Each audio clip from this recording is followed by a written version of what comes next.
मित्रांनो, तुमचं पुन्हा एकदा सुमिरित मराठी ह्या यूट्यूब चॅनेलवर स्वागत आहे. आजची कथा सुरू करण्यापूर्वी जर कोणी ह्या चॅनेलवर पहिल्यांदाच आले असाल आणि अजूनही सबस्क्राईब केले नसेल तर नक्की सबस्क्राईब करा. धन्यवाद.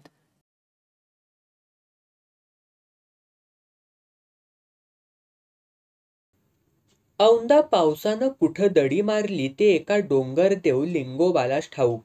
वळीव राजुरीकडं वळायला विसरलाच होता, तर रुसलेल्या रोहिणीनं लांबूनच गुलांडी दाखवून केव्हाच झोकांडी दिली होती. मिरगाची माया ही वांझोटीच ठरली होती. अधूनमधून सावळ्या मळकट पांढऱ्या ढगांच्या पारदर्शी पातळ सावल्या वावरावरनं आबदार मंद गतीनं पुढं सरकत सरकत निघून जात होत्या. मिरग संपला तरी पावसाचा टिपूसही धरणीवरती उतरला नव्हता. मावळतीच्या उजव्या अंगाच्या कोपऱ्यात विजेचा चमकणारा यगदाही झळाळला नव्हता. जलभारानं काळवंडला ढग आभाळभरात कुठेच कधी आढळला नव्हता. शेतकऱ्यांच्या पोटात घबरा पडलेला. दुष्काळाच्या भयशंकेनं सारे हवालदिल झालेले. आभाळाकडं आशेचे डोळे रोखून बसलेले. गेल्या दुष्काळातल्या आठवणी तर काळजामध्ये कालवा कालव निर्माण करणाऱ्या. त्यावेळची दैना आठवली तर मनाला चटके बसणार. विसरावं म्हटलं तरी पोळलेल्याच्या जखमांतला दाह अजून धगधगतोय. विठोबाच्या देवळातल्या पुराणिकानं तर गावकऱ्यांच्या पायात साप सोडला होता. धरणीला पापाचा भार असह्य होतो आहे. लवकरच कलियुग संपत आहे. सहस्त्र सूर्य आकाशी एकदम अवतरून पृथ्वी तलावरील जीवजंतू वनस्पती जाळून राख करणार. अग्निप्रलयाचा दिवस जवळ येत चाललाय. मूढ पापी जन हो, सावध व्हा. ईश्वराला विसरू नका. न येती वृक्षा फळे आहती धेनू, न पिके महिन वर्षे धनु. या परी आटेल सकळ जणू, ऐसे जग जीवनू बोलियले. तळी विहिरी आटल्या. तळातला गाळ वाळून त्यावरती जलजीवांची कोरडी कलेवर पसरलेली दिसू लागलीत. बारमाही वाहणाऱ्या ओढ्यांच्या झऱ्यांच्या प्रवाहांची थेंब निशाणी सुद्धा मागे राहिली नाही. पात्रातल्या वाळूतला खोलवरचा ओलावा सुद्धा उन्हानं शोषून घेतला. गावाजवळून वाहणाऱ्या रानओढ्याच्या प्रवाहाची लिंगाणा डोंगराशी असलेली नाळ तुटली. तेव्हाच त्या अपशकुनाने हापकी खाल्लेल्या राजुरीकरांनी ओळखलं होतं. लिंगोबा कोपलाय. दुष्काळ आता अटळ आहे.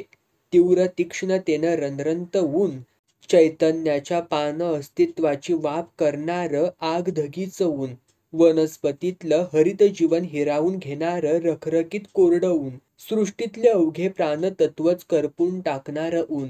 वारा मड होऊन पडलेला. वस्तू जात निश्चल. केवळ अचेतनाची शून्यावस्था. आसमंतात जडभार शांतता गच्च दाटून राहिलेलं. नीरव आणि भयान. कडबा, शौरी व उसापाल्याच्या जाड धडपांना दोन बाभळ मेंढींचा आधार देऊन उभी केलेली घोडाखोप, शेणामातीच्या जाडसर थरांनी मढवलेली. त्याला काथ्याच्या दोरखंडांनी विणलेलं कामट्याचं दार. खोपीच्या दाराशी दाट सावलीच्या गार निवाऱ्याला बसलेल्या ज्ञानोबाची जीवाची भवतालचा उन्मारा बघूनच कासाविशी होत होती. लिंगाणा डोंगराच्या उजव्या अंगाच्या खिंडीतून माळरानावरून राजुरीकडनं येणाऱ्या रस्त्याकडं मधूनच तो डोळे उचलून बघण्याचा प्रयत्न करायचा. झळाळत्या उन्हानं डोळे दिपून नजर कोलमडायची. परत तिकडं वळायला डोळे घाबरायचे.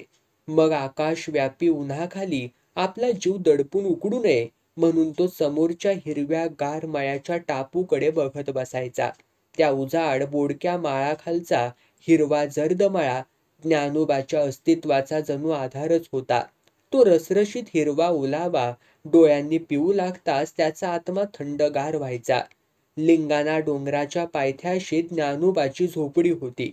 पुढे उतार संपल्यावर एका हाकेच्या अंतरापर्यंत बोडका माळ, त्यापुढे दूरवर पसरलेली काळी कसदार वावरं, बोडक्या माळाला लागून असलेला 4 एकराचा काळा भोरडाग तेवढा वडिलोपार्जित, शिंदे घराण्याच्या मालकीचा. ज्ञानोबानं 10 एकर बोडका माळ नंतर विकत घेतला. असा हा 14 एकरांचा मळा. वडिलांनी माळावरती अर्धवट खणून सोडून दिलेल्या दगडाच्या खाणीतच ज्ञानोबानं विहीर खोदली होती. कुसळ सुद्धा उगवत नाहीत असा माळ खरीदल्यावरती गावकऱ्यांनी त्याला खुळ्यात काढलं होतं. बोडक्या माळावर निच्चळ दगड खाणीत विहीर खणू लागल्यावर लोकांनी त्याच्या वेडेपणाची कीव केली होती.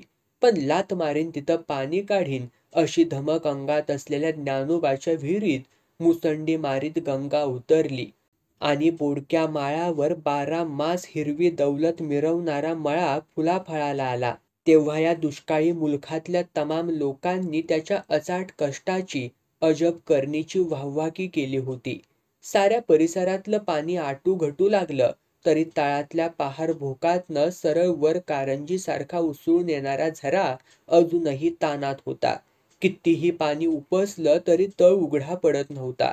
या पाण्याच्या जीवावरच मळ्यातलं झाड-झुंबार उन्हाळ्यातली आग पिऊन पचवूनही आपलं हिरवं चैतन्य टिकवून उभं होतं.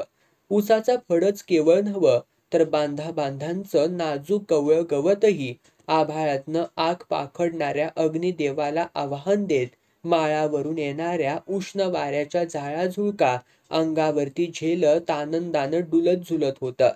ज्ञानोबाचे डोळे मळा न्याहाळताना पुरते निवले. तो थंडावा आत खोलवर जाऊन जीवाला गारवू लागला. दृष्टी ओथंबली तसं पापण पडदे जडावले. काही क्षणातच डोळे आपसूक मिटले. अंतर्मनाच्या तळथरावरची कपरी उडवून एक कारंजी उसळून वर आली. ज्ञानोबा त्या रंगेबेरंगी सुगंधी पाण्यामध्ये न्हाऊन निघाला. चिंब चिंब भिजला.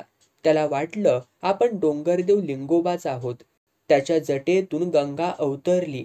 आपल्या पहाडी अंगावरून निथळणाऱ्या घामाचे प्रवाह अंगठ्यावरून भूमीत उतरले आणि पाषाण खाणीत ती घामगंगा प्रकटली.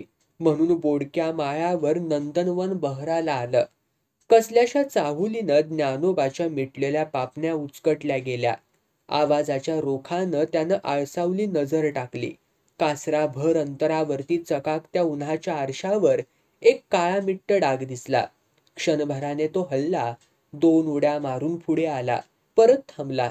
पुढच्या चिंचोळ्या भागात एक चमक जलद गतीनं दोन्ही अंगाला चमचमताना दिसली. कावळाच तो.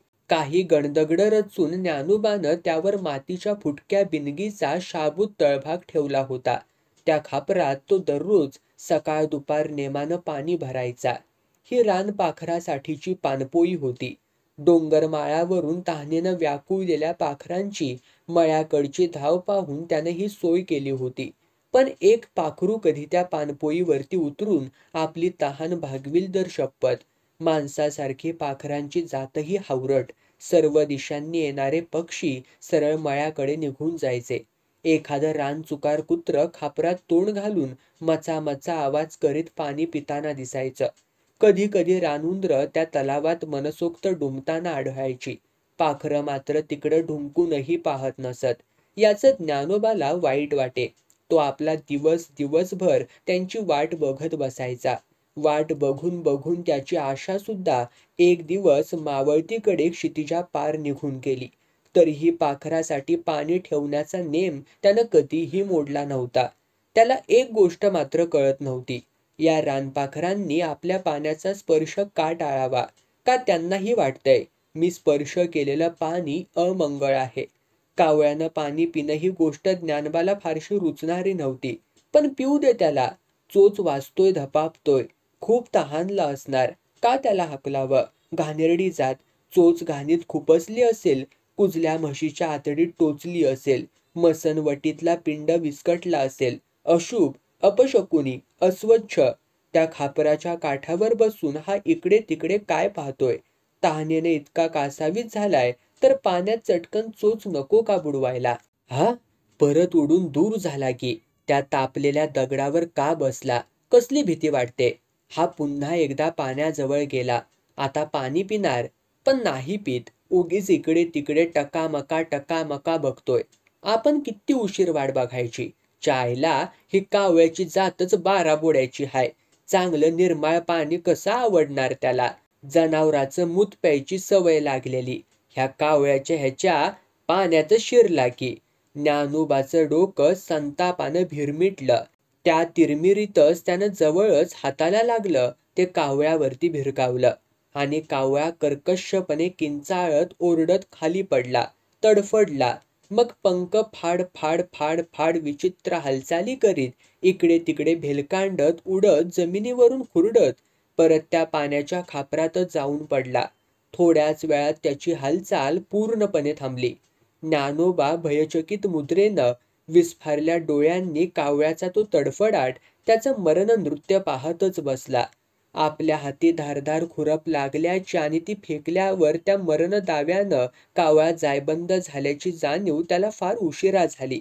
त्या कावळ्याचं आक्रंदन, त्याची करुण केविलवाणी तडफड बघितल्यावरती त्याला आपल्या कृतीचं, त्याच्या भयंकर परिणामाचं भान आलं. अकस्मात घडलेल्या हत्येच्या जाणीवेनं तो अवाक होऊन घडीभर स्तब्ध निश्चल बसून राहिला. बसल्या जागेवरून आता खापरातल्या पाण्यावर पसरलेला निर्जीव काळोखी तुकडा तेवढाच त्याला दिसत होता. पाणी तांबडसर भासत होतं. एकदा तो हलल्यासारखा वाटला. आता तो पंख वल्हवत उडणार, एक भरारी घेऊन. पण तसं काही घडलं नाही. ज्ञानोबानं एक हताश सुस्कारा सोडला. अजाणता कावळ्याची हत्या घडली होती. अहेतुक सहज कृतीतून असं पक्षी हत्येच्या पातकाचं फलित हाती काय यावं? पुण्य करू जाता पाप पदरी पडावं म्हणजे हा कसला दैवभोग म्हणायचा? ज्ञानोबा अतिशय अस्वस्थ झाला. तिथं त्याला बसवेच ना, त्या रक्ताळल्या पाणपोईकडे बघवेना. त्यानं दोन्ही गुडघ्यावरती हात ठेवून रेटा दिला आणि आपल्या शरीराला उभं केलं. एकवार चहूबाजूच्या परिसरावरून नजर फिरवली. कुठल्याच वावरात वा माळावरती चिटपाखरूही आढळलं नाही. मळ्याच्या बाजूला सुद्धा ना एखादं माणूस ना एखादं चित्राप. त्या भयान निर्जन रानात त्याला फार तीव्रतेनं एकाकी वाटू लागलं. त्यानं वळून कामट्याचं दार थोडं बाहेर बाजूला ओढलं आणि तो खोपीत शिरला. आतला गारवा खूपच घनगर्द होता. वाटलं जरा निवांत पडावं. उगीच रखरखत्या उन्हात डोळे वाळवत कशाला बसायचं? आता कुणाची वाट पाहणं नको. अलीकडं झोप सुद्धा सोबत द्यायला नाखुश असते, ही गोष्ट खरीच. तरीही ही गात्र भुईवर पसरून टाकल्यावरती बरं वाटतं. मातीची अशी जवळील हवी हवीशी वाटते. ज्ञानोबानं कुडाकडेच्या मेडीच्या खोंबाऱ्यावरचा धोतराचा पिळा हाती घेतला. त्याची दुहेरी घडी करून ती जमिनीवरती अंथरली. मग तो सावकाश त्यावरती टेकला. पुढे पाय पसरून हाताचे टेकू पाठीमागे ठेवून त्यावरती घडीभर रेलून बसला. मग हात तसेच मागे सरकवून त्यानं पाठ खाली टेकवली आणि श्वास मोकळा करून उसासत सारं शरीर सैल सोडलं. सगळे आक्रसले. बांधून ठेवलेले अवयव जणू सुट्टे करून पसरले. त्यांना जागोजाग जमिनीच्या गारव्याचे तुकडे चिकटले. तेवढ्यानंही त्याला खूप मोकळं वाटलं, हलकं हलकं वाटलं. काळजात साचलेली काहिली, आतड्यात पडलेली आग, साऱ्या देहातच धगधगणारा असह्य दाह कमी झाल्याची भावना आली. त्यानं सावकाश डोळे मिटून घेतले. तो स्वस्थ, शांत चित्ताने पडून राहिला. तो त्या शरीराकडे टक लावून बघतोय. त्याला आश्चर्य वाटतं. या शरीरात एवढा दीर्घकाळ राहिलो आपण. तुटकं फुटकं, सडलेलं, अडलेलं, कुजलेलं, कुरूप झालेलं, किती किळसवाणी कुडीही. या देहाचा संग सुटला हे बरं झालं. तो समाधानानं त्या मृतदेहाच्या अवतीभवती तरंगत लहरत राहिला. अजूनही काही धाग्यांनी त्या देहाशी त्याला बांधून ठेवलं होतं. काव काव काव कर्कश आवाज कावळा आला आणि त्या शरीरावरती घिरट्या घालू लागला. थोड्याच वेळात तो निघून गेला. घडीभरात परतला तो कावळ्यांची फौज घेऊनच. असंख्य कावळ्यांचा काळाभोर थवा त्या देहावरती घोंगावू लागला. त्यांच्या क्रूर कठोर आवाजातला हिंस्त्रपणा वाढत चालला. कावळेच कावळे. काव काव पंखांचा फडफडाट, एकच कोलाहल. त्या कावळ्यांनी त्याचे त्या शरीरात गुंतलेले धागे तोडून टाकले. आता तो मुक्त झाला. विहरत लहरत दूर दूर निघून गेला. अनंतात विलीन झाला. मागे उरला कावळ्यांचा कर्कश कर्ण कठोर आवाज. काव काव. ज्ञानोबाच्या डोळ्यावरची झापड उडाली. ती काव कावच्या प्रचंड कल्लोळानं. तो झटक्यात उठून बसला. क्षणार्धात त्याला पुरती खडखडीत जाग आली. बाहेर कोलाहल माजल्याची स्पष्ट जाणीव झाली. घाबरल्या गोंधळल्या अवस्थेत तो घाईनं उठून उभं राहताना एकदा कोलमडला. कसंबस परत उठून तो खोपी बाहेर धावला आणि बाहेरचं ते दृश्य बघून थपकून जागीच खिळला.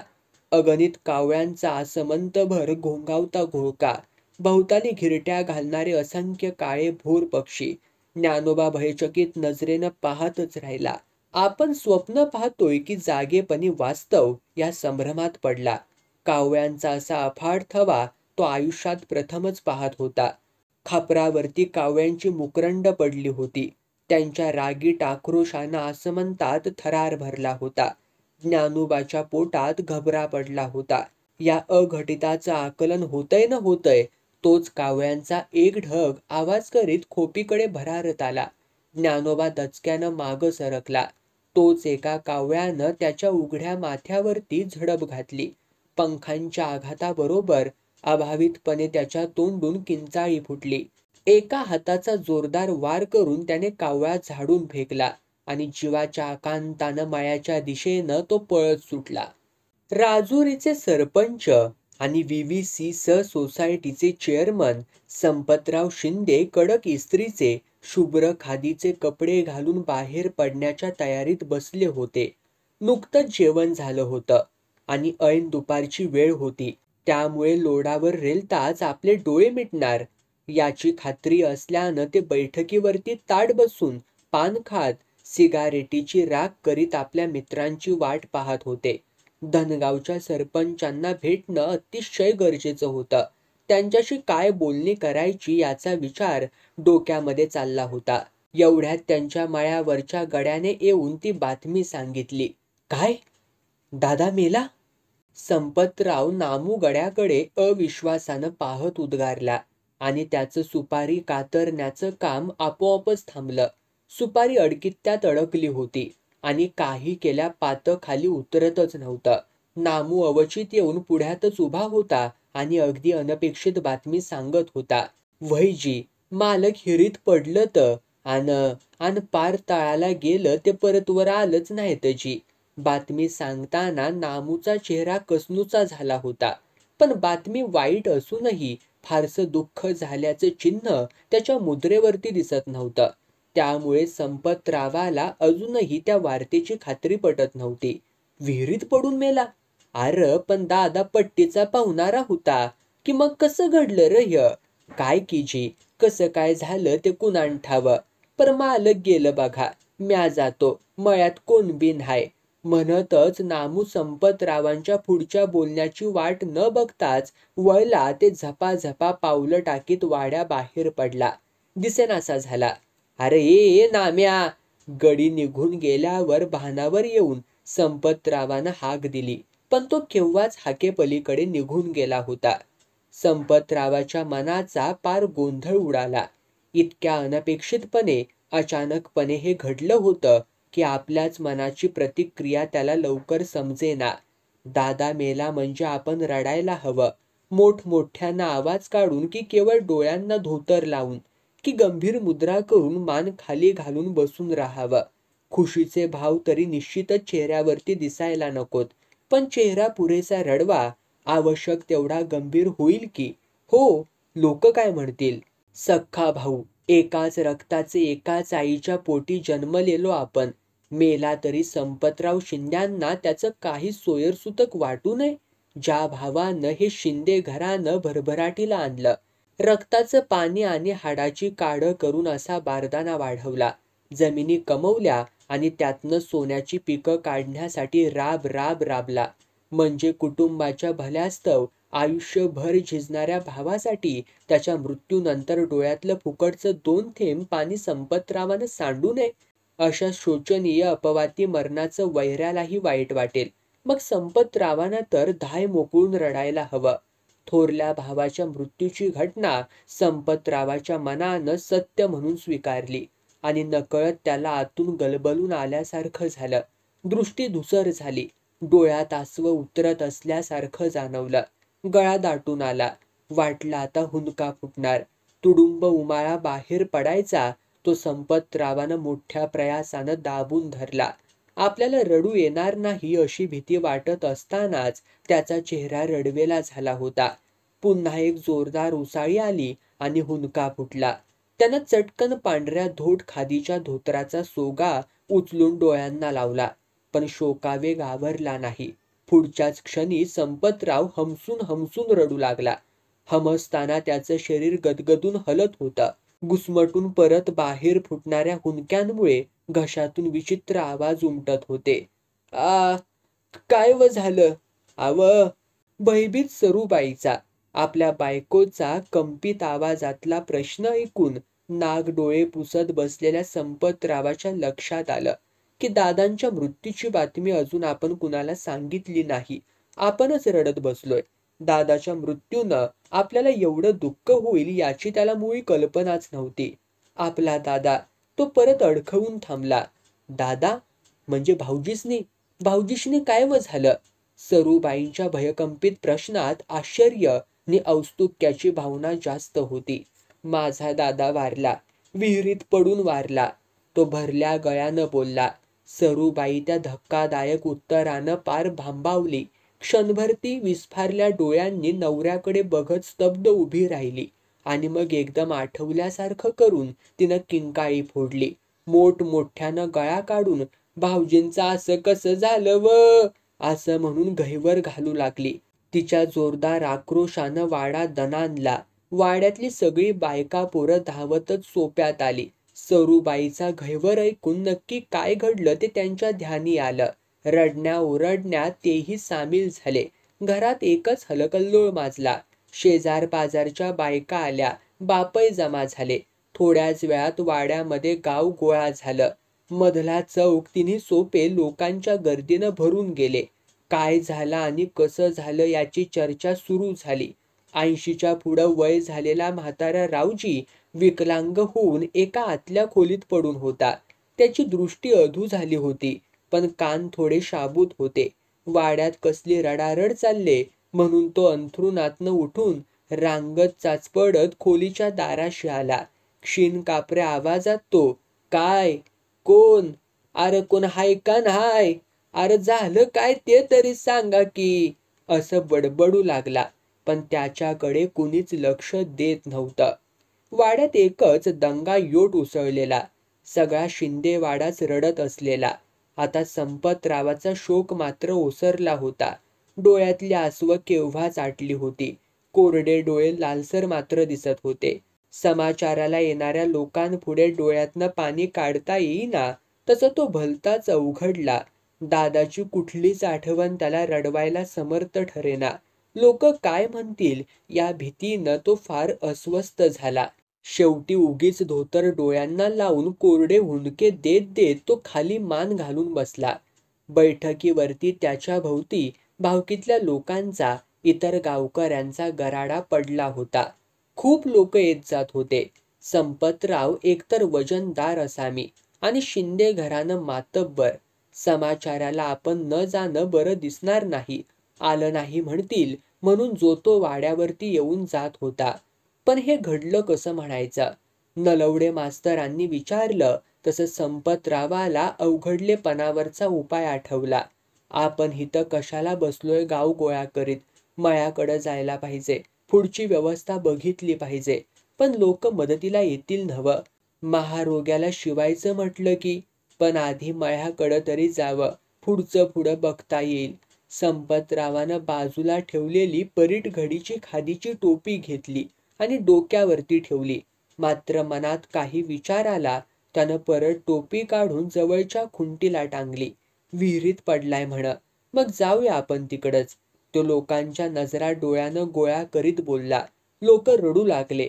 मग गर्दी पांगण्याच्या बेतात असतानाच कोलाहलाच्या वर एक भरडा आवाज उठला. रडणं थांबवा, रडणं. झालं तेवढं रगड झालं आणि मायाकडे जायचं बी कारण नाही मंडळी. सगळे चकित होऊन कोण बोलतंय ते बघू लागले. तांबरल्या डोळ्यांचा, मिशांचं कलांग आणि दाढीचं करडं जंजाळ वाढलेला, अवाढव्य शरीरयष्टीचा काळा ढोण शिवाप्पा लंबे गर्दीतनं वाट काढीत संपतरावापुढं आला. गुरगुरल्यासारखं हसत उभा राहिला. हा कसला वेडाचार कुत्र्याच्या ध्यानी येईना. त्यातनं शिवाचं हसणं नेहमीच कडू झार असायचं, समोरच्या माणसाला राग आणणारं. अरे काय म्हणतोयस तू शिवा? असं दात काही चकतोयास र समद्या म्होर. कावलेला शांताप्पा म्हातारा खेकसला. ज्ञानोबाचं मरण टळलं नव्ह का? कावळा शिवला म्हणून तो मेल्याचा सांगावा मीच दिला होता नामूकडनं. घरच्या लोकांच्या रडण्यानं दोष गेला की त्याचा. शिवाप्पा हसत हसत बोलला. आतल्या घरात बायकांचा घहीवर आणि आकांत तांडव चालू होता. तिकडं गुंडा मारुती घाईघाईनं गेला आणि खरं काय घडलंय ते सांगितलं. सगळा कालवा एकदम थांबला. वातावरणातला ताण नाहीसा झाला. लोकांच्या भावना सैलावल्या आणि ते सहज स्वरात हसत बडबडू लागले. थोडा वेळ थांबून एक एक जण काढता पाय घेऊ लागला. संपतराव अतिशय चिडलेला होता. शिवाप्पाकडे खाऊ का गिळू अशा नजरेनं पाहत होता. त्याच्या हसण्यानं तर त्याचा रागाचा पारा चढतच जात होता. कावळा काय शिवला आणि घरात रडारडीचा तमाशा काय झाला. दुसरा कुणी असता तर त्यानं चांगलंच फैलावर घेतलं असतं. पण शिवाप्पा म्हणजे मुलखाचा वांड आणि रानदांडगा माणूस. महाटग्या म्हणून त्याची या भागात नामना होती. दादाचा दोस्त संपतराव चरफडत आतल्या धुमसत बैठकीवरती बसला. गालफाडं खाजवू लागला. वाड्यातली गर्दी पांगली होती. शोकाचा मागमूसही उरला नव्हता. पण संपतरावाची जिगरी खाशी मंडळी बसून राहिली होती. शिवाप्पानंही बैठकीवरती ठाण मांडून तिथल्या पितळी पानपुड्यातली पान सुपारी इतरांना वाटत स्वतःही फस्त करायला सुरुवात केली होती.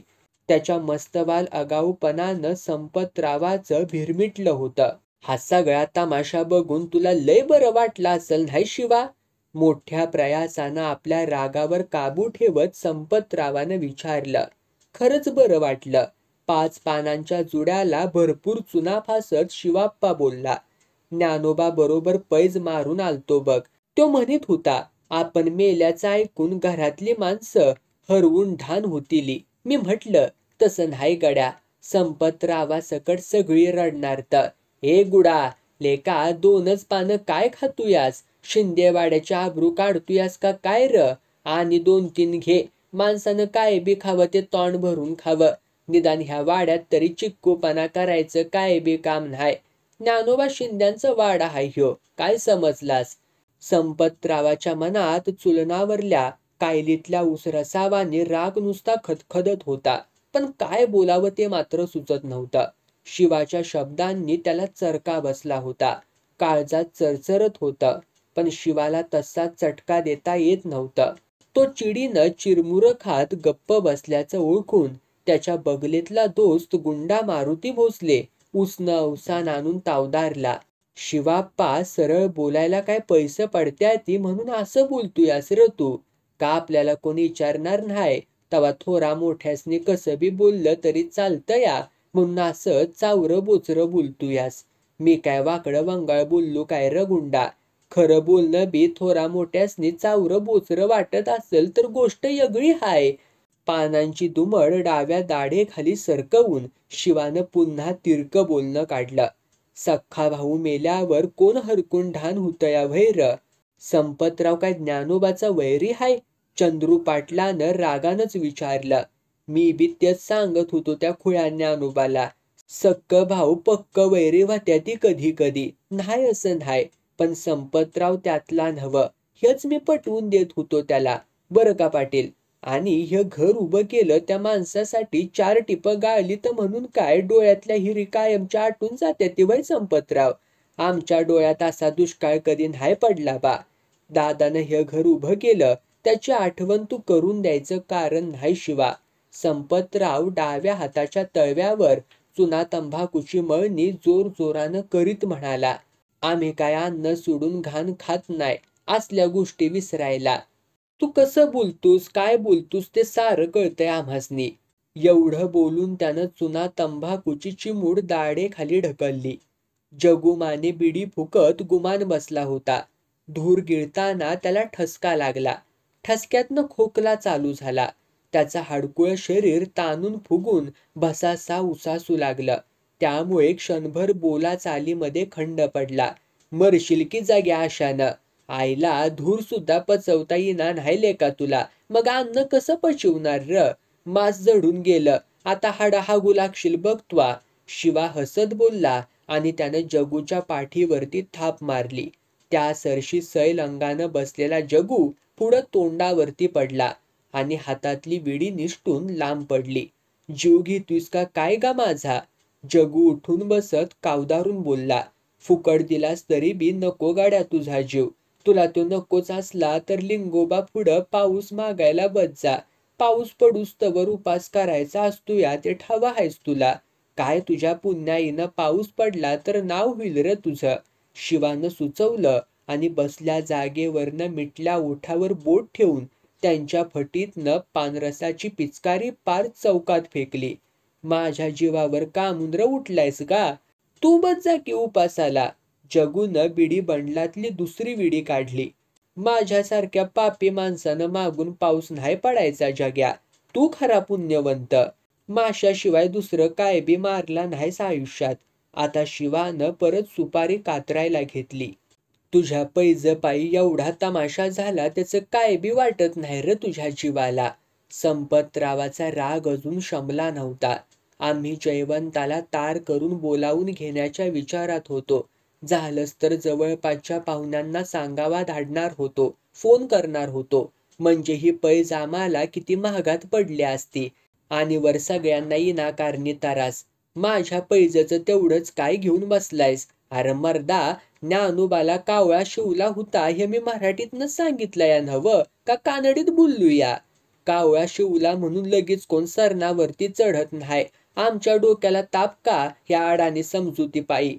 झाला जरा ताप म्हणून काय तुझ्या अंगावरची चरबी कमी झाली का र? शिवा डाफरला. जिवंत असताना का आपली काळजी घेणार, पण मेल्यावरती आपल्यासाठी रडणारी माणसं आहे ती. एवढं तरी समाधान मिळू दे की र ज्ञानोबाला. आम्ही दत्ताची काळजी घेत नाही असं म्हणायचं आहे का तुला? संपतराव आता तावानं बोलू लागला. त्याची कुठली सेवा करायची बाकी ठेवल्या तेवढं मात्र तू सांग. त्याच्या औषध पाण्याचा खर्च आम्ही करणार नाही म्हटलो का त्याला उपाशी ठेवलं या? लागल तेवढा पैसा खर्चायला तयार होतो आम्ही. जयवंतानं बी 50 डाव सांगितलं त्याला. महारोग्यासाठी आश्रम आहे ती, कुष्ठनिवास आहे ती, तिथं तुला ठेवतो. पण दादाला दवाखाना नको आणि औषध पाणी नको. मन डोळ्यामोहर कायम मला पाहिजे. आपली माणसं जवळ पाहिजे ती. त्याला हितच कुजून मरायचं हाय, त्याला मी तरी काय करणार आणि जयवंता तरी काय करणार? मरायला लागल्यावर बी ह्या माणसाचा स्वार्थ सुटत नाही. मग आपल्या मरणानं मरणाऱ्याचं मरण थांबवणारा आम्ही कोण र? असं ताड बोलल्यावरती संपतरावाला थोडं हलकं हलकं वाटलं. त्यानं नेहरू शर्टाच्या खिशातनं खादीचा रुमाल काढला आणि कपाळावरचा मानेवरचा घाम पुसला. अर्धवट उठून चौकात तंबाखूची गुळणी फुकली. परत तो लोडावरती रेलून नीट बसला. शिवावरती आपल्या बोलण्याचा परिणाम काय झालाय, त्याची प्रतिक्रिया काय आहे हे जाणून घेण्यासाठी त्याच्याकडं बघितलं तर तो निर्विकार चेहरा करून स्वस्तपणे पानांची जुडी दुमटत होता. जणू संपतरावाचं बोलणं त्याला ऐकूच गेलं नव्हतं. आता गप्प का बसलायस गा शिवा? घाल की चुकुनाच्या पदरात घालायच्या त्या. गुंडा मारुतीनं सुनवलं. शिवानं त्याच्या डिवचण्याकडं दुर्लक्ष करून पान तोंडात कोंबलं आणि तंबाखूची चिमूड तळव्यावर ठेवून ती मळून स्वच्छ करून तोंडात फेकली. ओठांच्या कडा पालथ्या मुठीनं पुसल्या. कुणाचं म्हणून ऐकायचंच नाही ह्यो ज्ञानोबाचा स्वभाव. आपलंच खरं करायची खोड आहे त्याला. त्याला संपतराव काय करणार शिवाप्पा? संपतरावानं त्याची आबाळ व्हाऊ दिली नाही हे आम्हाला ठाव आहे. पर लोक काय वाटल ते बोलत्याती. त्यांची तोंड कोण धरणार आणि काय ते कोण पटवून देणार? तू लोकांचं ऐकून संपतरावाला नावं ठेवायचं सोडून दे आता. चंद्रू पाटलानं शिवाला सल्ला दिला. त्याला वाटलं शिवाप्पाला बोलायचा मुद्दाच उरला नाही म्हणून तो गप्प आहे. तुम्ही जुन्याच गोष्टी नव्यानं का सांगताय ते मला कळेच ना. तोंडात पान घोळवत शिवा सहज स्वरात बोलू लागला. ज्ञानोबा कुठल्या आश्रमात जाणार नाही का कुठल्या दवाखान्यात कोंडून पडायला तयार होणार नाही हे काय मला ठाव नाही म्हणून सांगतायसा व्हय? त्याला राहावंसं वाटतं या तिथं तो राहतोया. मी म्हणतो त्याची काळजी एक वेळ नाही घेतली तरी चालेल, पण पारूच्या आयुष्याचा काही विचार पाचार करायचा हाय का नाही? का तिला जन्मभर बिन लग्नाची ठेवणार हायसा? शिवा, काय बोलायचं ते वाईच विचार करून बोलत जा की रे मर्दा. पुन्हा संपतराव उसळला. शिंद्यांची कुळी हाय आमची. आम्ही काय बिनअब्रूचं हाय व्हय घरातली पोरगी बिनलग्नाची ठेवायला. तोला मोलाचं घर हुडकण्यासाठी किती जोड झिजवतोय आम्ही ते तुला दिसना झालंय व्हय र. तिचं भाशिंग जड हाय त्याला कोण काय करणार हाय. पण संपतराव तुझ्यासारख्या पुढारकी करणाऱ्याला हे लगीन जड जायचं कारण नव्हतं. बक्कळ पैसा हाय. 4 जणीत उठून दिसल असं पारूला रूप हाय. मग तटतंय कुठं? शिवाप्पानं विचारलं. तुझ्या दोस्ताचं वागणंच नडतंय तर. दादा कुठल्या तरी लांबच्या मुलखातल्या दवाखान्यात असता म्हणजे कवाच पोरगी खपवली असती. पण त्याला हितच राहायला पाहिजे. मग रोज त्याच्या पोटा पाण्याची काळजी कोण घेणार. तर बापाच्या सेवेची लेकीला दांडगी हौस. आता तूच सांग शिवा. महारोग्याच्या संगतीत रोज असणारी पोरगी कुठला शहाणा माणूस पत्करल र. तरी बी आम्ही घर हुडकतूया. हेलपाट घालतूया. का? तर लोक म्हणतील अशरा पुरीच्या जन्माचा आम्हीच वाटोळं केलं. माझ्या पुरीचं म्हणजे नयनचं लगीन गेल्या साली केलं. तिच्या नशिबानं तिला चांगलं घर मिळालं. पण लोक म्हणालत पारूपेक्षा कमी वयाच्या आमच्या पुरीचं लगीन आधी केलं. ह्या बोलण्याला काय शेंडा बुडका आहे का? आमच्या मनात असा तुझा भाव कधी स्वप्नात बी येणार नाही. आपलं म्हणणं मांडून संपतरावानं पानपुडा ओढून घेतला. लोक काय गा? मुर्दुंगावानी दोन्ही तोंडानं बोलणार ती. कवा नावं ठेवत्याली आणि कवा नावाजत्याली ते काय सांगता यायचं नाही बघ शिवा. त्यांचं बोलणं एवढं मनावर कशाला घ्या. चंद्रू पाटील म्हणाला. मी काय लोकांचं ऐकून बोलत नाही पाटील. माझ्या डोळ्यांना दिसतंयच की हो. अगदी अंधारात सुद्धा काय घडतंय ते बघत असतो मी मांजराच्या डोळ्यानं. आणि कुठं काय शिजतंय त्याचा वास बी येतोय. अहो पण आईला विसरूनच गेलोया बघा मी. पारू कुठं दिसली नाही की. ह्या खोट्या बातमीनं पोरीनं हाय खाल्ली असल. तिची माफीच मागायला पाहिजे आता. शिवाने एकदम विषय बदलला. संपतरावही वाड्यातल्या दंगल धांदलीमध्ये तिला विसरून गेला होता. हे आशा, हे आशा. त्यानं स्वयंपाकघराकडे तोंड वळवून हाक दिली. त्याची धाकटी मुलगी बाहेर आली तसं त्याने विचारलं. पारू कुठं आहे ग? पारू अक्का कवाच गेल्या मायाकडं काकांची भाकरी घेऊन. आशानं सांगितलं आणि ती आतमध्ये निघून गेली. बरं झालं. म्हणजे कावळ्या शिवल्याची गोष्ट तिला कळली नाही ते बरं झालं म्हणायचं. बापावरती लय जीव आहे तिचा. बरं आम्ही चलतो मग. बैल तुमच्या मळ्यातच बांधून आलूया नव्ह. काय तर वैरण पाणी बघाया पाहिजे की. असं म्हणत शिवाप्पा उठला. चहा कॉफी घेऊन जा की शिवा. बस बस. संपतरावानं कोरडा आग्रह केला. चहा कॉफी कशाला र? आणि उकडून मारायला? बाहेर उन्हाचा तडाखा आणि पोटात बी गरम चहाचा चरका व्हय. काय सरबत करू का मग? नको नको. चलतो म्या. तिकडं ज्ञानूबाबी काळजी करत बसला असणार. असं म्हणत शिवाप्पा सोप्यातनं चौकात उतरला आणि जोत्याजवळचं पायतान पायात सरकवून चालता झाला. वाड्याबाहेर पडला.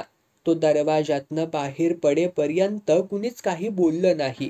तो दिसेनासा होताच गुंडा मारुतीनं आधी तोंड उघडलं. ह्या सुक्काळीच्याला ज्ञानूबाची सारी काळजी आपल्यालाच हाय. त्याच्या आईला बेन मरणाबी. चांगली चांगली गुणवान माणसं एवढ्या तेवढ्या कारणानं मरत्याती. पण ह्या हुंबाड्यालाच मरण कसं काय चुकलंय ते देवालाच ठावं. ही पिढा दूर करणं अवघड नाही. पण संपतराव पान थुकायला थांबला. पिचकारी मारून परत बोलला. सगळ्या गावाला पिडलंय ह्यानं. लय लोकांना दुखवलंय. ह्याला साधं मरण कसं येईल र? भिकारी कुत्र्यावानी लय जण टपल्याती ह्याचं नरडं फोडायला. पण आत्ताच खून खराबी नको हाय आपल्याला. सोसायटीची निवडणूक जिंकली. ग्रामपंचायतीची बी जिंकली. पण तालुका पंचायतीचा सभापती व्हायचं तर कुठली बी भानगड नको हाय आपल्याला. ते मोठं काम हाय. आपण तिकडं लक्ष द्यायचं बघा. तालुक्याचं राजकारण खेळायचं म्हणजे साधी सोपी गोष्ट नाही. एकेका पायरीनं वर चढायचं तर. फोनची रिंग वाजली तसं संपतरावानं आपलं बोलणं मध्येच थांबवलं आणि हात लांबवून फोन घेतला. त्याचं बोलणं होईतोपर्यंत बाकीची मंडळी पानबिडीनी सिगरेटीचा समाचार घेत मधूनच त्यांच्याकडे बघत बसली. एकदाच त्याचं बोलणं संपलं. धनगावच्या सरपंचांचा फोन आहे. आमची वाट बघत थांबल्या ती म्हण. जरा थंडगार सरबत घेऊ आणि निघू मग आपण. फोन ठेवून संपतराव बोलला आणि स्वयंपाकघराच्या दिशेनं हुकूम सोडला. ए आशा, आशा, सरबत करायला सांग 5-6 ग्लास.